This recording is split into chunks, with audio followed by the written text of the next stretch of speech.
Um, okay guys, today I'm gonna try to prep my license plate so I can use on the Rottweiler Toyota license plate holder. It's a pain in the ass, so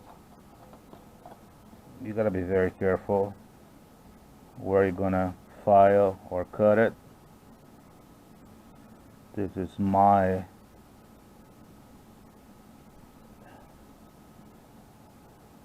template, and this is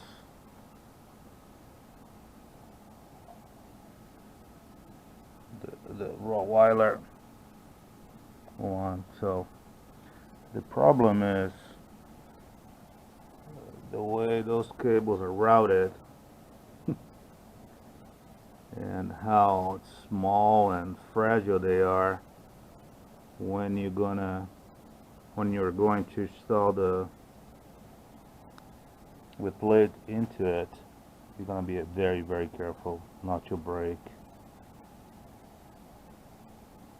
the contact here where the wire contacts with the plates. So I'm gonna use a file and I guess a Dremel tool. So wish me luck. Okay, so it's done. You file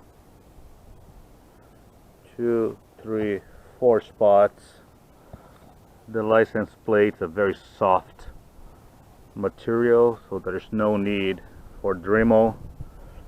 I use a round file and a square one to get rid of the edges and deburr everything. So it should be good to go. Let's see. So okay, so when you were going to put the license plate back in the frame, be very careful. You're gonna have to stretch those cables a little bit, and you don't want to break the contacts over here. So be super careful and try to finagle your way around it without breaking the wires. Do not be a troglodyte. So I have some tapes around all the edges, so to make a little bit safer.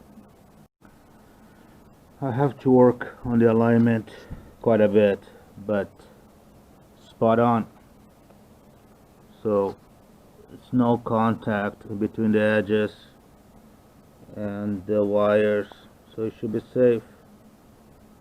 Now I'm going to tape it and install the back plate.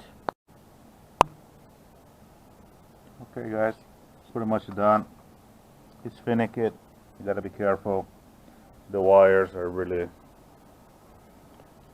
very small gauge, very fragile. You don't want to break the connection. If you do, that's it. It isn't gonna work. So it's on.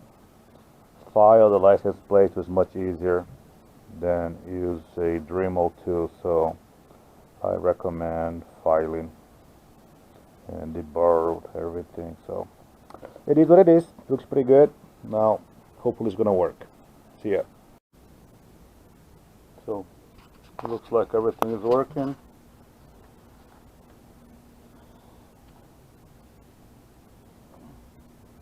Right.